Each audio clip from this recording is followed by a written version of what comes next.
saw growth. And I'm sure all of you know this, given the business foundations that you're on. Growth is driven either organically or inorganically, correct? You lay the foundations of newer businesses, these businesses scale up to a certain extent, and you can divest them, list them publicly, do that fantastic valuation growth, do that fantastic revenue growth, etc. from organizations, right? The second is inorganic. You acquire a company and then 1 plus 1 becomes 11 in those cases. You cross-sell, you upsell, you build a much larger pool of growth for yourself.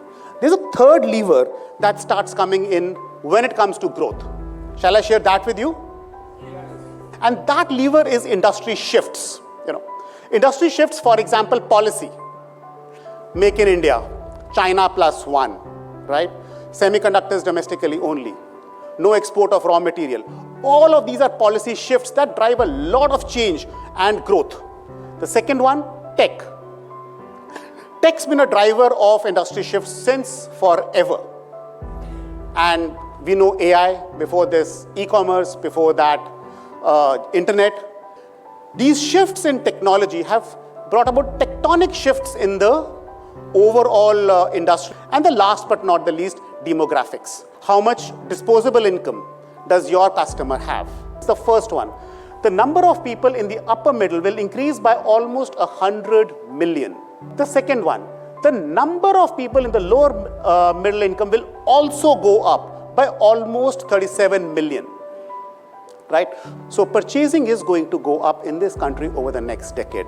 Will your organization be able to leverage on this growth? But how long does a culture last? A culture lasts forever. We are not correlating these drivers of culture to revenue. And I want to make one critical differentiation, right? A growth culture is not a performance-obsessed culture.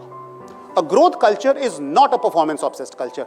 Just because I showed that hockey stick does not mean that only those organizations which push their people achieve a growth culture. And here are some differences. Continuous feedback versus guilt-driven feedback. A growth organization will have feedback which starts like this. Supposing they fail, so what went wrong, Vivek? How do we build on this? So a growth organization will be comfortable doing experiments.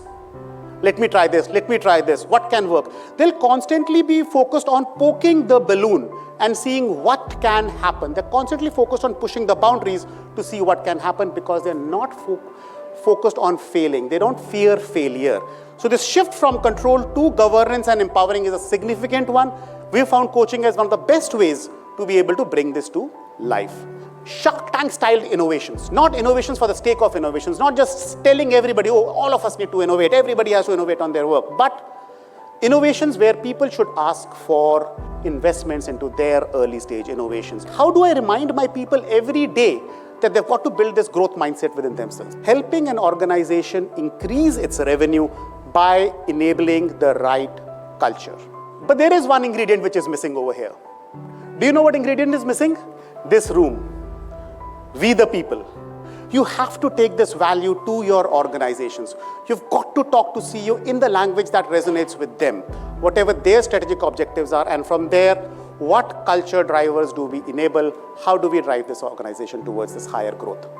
Would you be willing to do it? This is a journey that we enable for organizations with a team of approximately 200 coaches, a presence across the world, and with some marquee clients, digital platform, etc. We are partners with HR leaders who are ambitious for their organizations. Thank you very much.